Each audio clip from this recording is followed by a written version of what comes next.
Hello students. आज हम लोग परिपक्वता के बारे में अध्ययन करेंगे। परिपक्वता एक जन्मजात प्रक्रिया है। ये आनुवंशिकी से संबंधित प्रक्रिया है। ये व्यक्तिगत होती है। सीखना इससे प्रभावित होता है। इसका संबंध वृद्धि से होता है और व्यक्ति के जीवन में परिपक्वता का योगदान बहुत महत्वपूर्ण होता है। तो हम लोग समझेंगे कि परिपक्वता जन्मजात प्रक्रिया है, तो इसका मतलब ये है कि परिपक्वता की शुरुआत बालक के जन्म से ही हो जाती है। परिपक्वता आनुवंशिकी से संबंधित प्रक्रिया है। इसका तात्पर्य यह है कि परिपक्वता व्यक्ति के गर्भ में ही, बालक के गर्भ में ही ये निश्चित हो जाता है कि बालक परिपक्वता की स्थिति में अपने गुणों की किन सीमाओं, अधिकतम सीमाओं को प्राप्त कर पाएगा।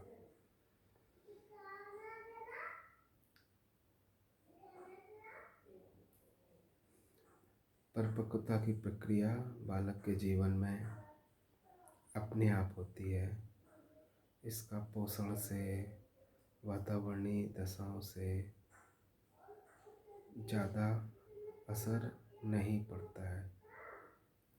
इसके लिए ज़्यादा शिक्षा की या वातावरणीय सुविधाओं की ज़्यादा आवश्यकता नहीं होती है। इसको हम ऐसे समझ सकते हैं कि परिपक्वता बालक में अपने आप चलने वाली प्रक्रिया है। जैसे बालक का समय के साथ भार में, लंबाई में बढ़ना और परिपक्वता आने पर ही व्यक्ति किसी विशेष काम को कर पाने में समर्थ होता है। दूसरे अर्थों में कह सकते हैं परिपक्वता वो सीमा है जिसके पहले व्यक्ति किसी विशिष्ट कार्य को कर पाने में असमर्थ होता है। परिपक्वता की अवस्था को प्राप्त करने के बाद ही व्यक्ति किसी विशेष कार्य को कर पाता है। परिपक्वता जन्म से इसकी शुरुआत हो जाती है। परिपक्वता पर आनुवंशिकी का प्रभाव होता है। परिपक्वता व्यक्तिगत होती है। हर व्यक्ति की परिपक्वता दूसरे व्यक्ति से अलग होती है। कोई व्यक्ति कितने समय में किसी खास तरीके के काम को कर पाएगा, ये व्यक्तिगत है। इसीलिए कोई बालक लगभग 12 माह में पैरों पर खड़े होकर के चलना शुरू कर देता है, क्योंकि वो बालक 12 माह में इतना परिपक्व हो जाता है कि वो अपने पैरों पर खड़े होकर चल सके। जबकि दूसरा बालक जरूरी नहीं है कि 12 माह में ही परिपक्व होकर अपने पैरों पर चल सके। इसमें समय में आगे पीछे व्यक्ति के किसी खास कार्य को कर पाने में ये संभावना होती है। ये व्यक्तिगत होती है। हमने बताया परिपक्वता व्यक्तिगत है, जन्मजात है और अपने आप होने वाली प्रक्रिया है। इसके लिए कोई विशेष सीखना या अभ्यास करना की ज़्यादा ज़रूरत नहीं होती है, अपने आप होती है। लेकिन इसका व्यक्ति के सीखने में बहुत योगदान होता है। परिपक्वता के बाद जो सीखा जाता है, व्यक्ति उसको समय के साथ उसको भूलता नहीं, उसका विस्मरण नहीं होता है। जबकि सीखने में अगर अभ्यास ना किया जाए तो व्यक्ति सीखना समय के साथ भूल भी सकता है। इसीलिए जो व्यक्ति एक बार कार चलाना सीख लेता है परिपक्व अवस्था में, तो वो थोड़े समय बाद भी या आगे चलकर वो कार चलाने को थोड़े से प्रयास से दोबारा सीख सकता है। तो हम लोगों ने जाना, अच्छा, परिपक्वता पर प्रशिक्षण का, अभ्यास का प्रभाव कुछ हद तक पड़ता है। हमने पिछले वीडियो में बताया था कि व्यक्ति के विकास को आनुवंशिकी और वातावरण दोनों का गुणनफल प्रभावित करता है। यानी व्यक्ति का विकास आनुवंशिकी और वातावरण दोनों के गुणनफल का उपज होता है। तो इसी प्रकार से परिपक्वता भी एक प्रकार से बालक के जीवन में बालक किसी खास गुण में कितनी सीमा तक विकास करेगा, ये बहुत हद तक परिपक्वता के द्वारा, मैच्योरिटी के द्वारा ये निर्धारित होता है। परिपक्वता जो सीमा तय कर देती है, बालक उस सीमा के आगे जा कर के उसके जीवन में विकास करना संभव नहीं होता है। अतः आनुवंशिकी द्वारा परिपक्वता के माध्यम से विकास की जो सीमा निर्धारित की जाती है, उस सीमा के अंतर्गत बेहतर वातावरण, बेहतर सुविधाएं मिलने पर बालक सीमा के अंतर्गत अधिकतम विकास कर पाने में समर्थ होता है। अतः बालक के जीवन में परिपक्वता वृद्धि से भी संबंधित होती है। वृद्धि, हमें पता है, बालक जब एक सीमा तक परिपक्व हो जाता है तो उसके जीवन में शारीरिक वृद्धि रुक जाती है। यानी शारीरिक वृद्धि जीवन पर्यंत नहीं होती है। लंबाई एक निश्चित आयु तक बढ़ती है, बुद्धि का विकास एक निश्चित आयु तक होता है। तो ये परिपक्वता की आयु पर, हाइट बढ़ने की आयु तक जब बालक परिपक्व हो जाता है तो उसके आगे हाइट में वृद्धि नहीं होती है।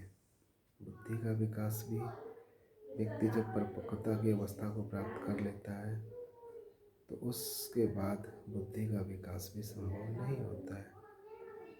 अतः हमें यह समझना होगा, परिपक्वता शारीरिक वृद्धि से भी संबंधित है। शारीरिक रूप से परिपक्व हो जाने के बाद शारीरिक विकास, शारीरिक वृद्धि रुक जाती है, लेकिन विकास की प्रक्रिया जीवन पर्यंत चलती है, हम जानते हैं। तो परिपक्वता भी शारीरिक होती है और मानसिक होती है। मानसिक परिपक्वता जीवन पर्यंत चलती रहती है, लेकिन शारीरिक परिपक्वता वृद्धि के साथ रुक जाती है। जो सीखना परिपक्वता के माध्यम से होता है, बालक उस सीखने को समय के साथ भूलता नहीं है। किंतु सीखने में अगर अभ्यास ना किया जाए तो बालक सीखे गए ज्ञान को समय के साथ भूल सकता है। ये बात समझने की है। और परिपक्वता के माध्यम से जो चीज़ सीखी जाती है उस पर अभ्यास करने या न करने का ज़्यादा असर नहीं पड़ता है। अतः बालक के जीवन में वृद्धि व विकास से संबंधित परिपक्वता का योगदान बहुत महत्वपूर्ण होता है।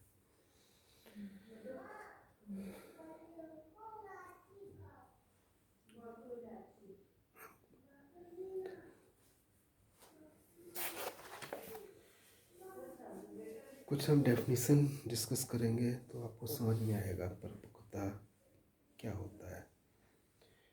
परिपक्वता से तात्पर्य व्यक्ति के वंशानुक्रम से प्राप्त शारीरिक गुणों के विकास से है। बालक के भीतर स्वतंत्र रूप से ऐसी क्रियाएं चलती रहती हैं जिसके कारण वृद्धि अपने आप होती रहती है। अंगों का विकास अपने आप होता है।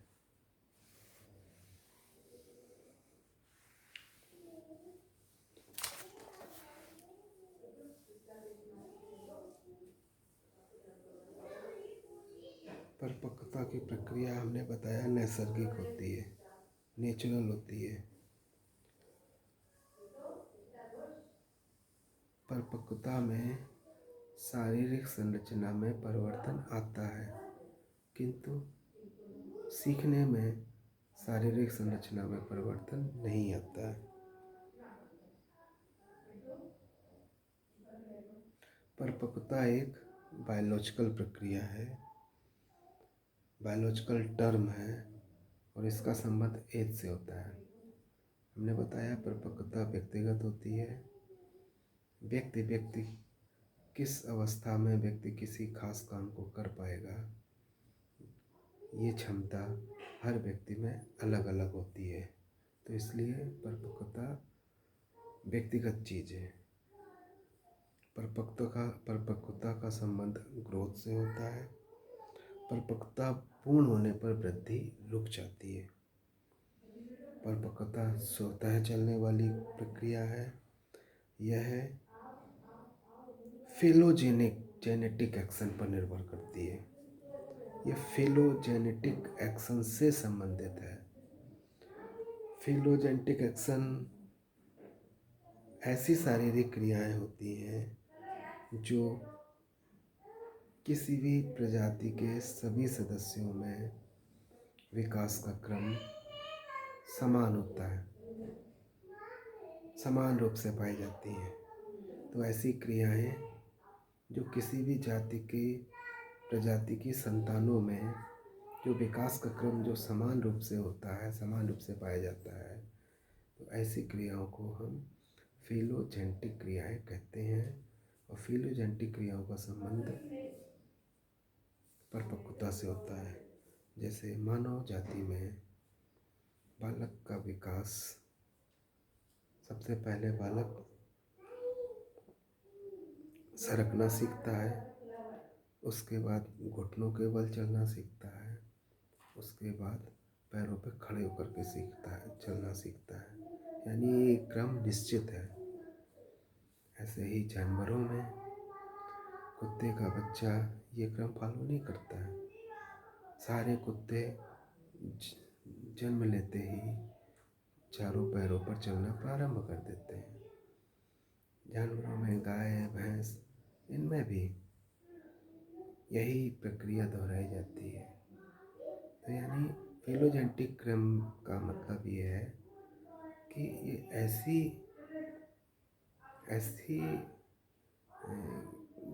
विकास का ऐसा क्रम है जो किसी प्रजाति के सभी संतानों में, प्रजाति के सभी सदस्यों के सभी संतानों में ये क्रम निश्चित होता है। तो ऐसे, और ये आनुवांशिकी से संबंधित है, ये परिपक्वता से संबंधित है। हर प्रजाति के संतानों के विकास का क्रम निश्चित होता है। तो ऐसी क्रियाओं को हम फिलोजेनेटिक क्रियाएं कहते हैं। परिपक्वता दो प्रकार का होता है, हमने बताया। परिपक्वता फिजिकल या शारीरिक होती है, और ये शारीरिक परिपक्वता, व्यक्ति जब शारीरिक रूप से परिपक्व हो जाता है तो शारीरिक वृद्धि की प्रक्रिया रुक जाती है। लेकिन दूसरी जो मानसिक परिपक्वता होती है, ये जीवन पर्यंत चलती रहती है। मानसिक परिपक्वता से व्यक्ति के व्यवहार में परिवर्तन आता है और ये परिवर्तन उत्तरोत्तर प्रोग्रेसिव होता है। समय के साथ उसका व्यवहार बदलता जाता है। मानसिक परिपक्वता की प्रक्रिया जीवन पर्यंत चलती है। अतः आज हम लोगों ने परिपक्वता के बारे में अध्ययन किया है। हमें उम्मीद है आप सब स्टूडेंट्स को ये बातें समझ में आई होंगी। आपसे अनुरोध है कि इस वीडियो को सभी ज़रूरतमंद छात्रों को भी भेजने का सहयोग करें, जिससे सभी ज़रूरतमंद छात्र इससे सीख कर अपने परीक्षाओं की तैयारी करने में इससे मदद ले सकें।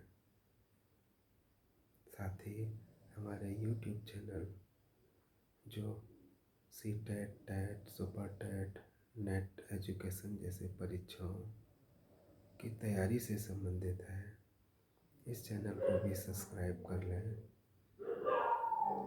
और ताकि समय समय पर आप लोगों की तैयारी से संबंधित जो भी वीडियो हैं वो आपको प्राप्त होते रहें और आप उनसे लाभ उठाकर अपने लक्ष्य को कम से कम समय में हासिल कर सकें।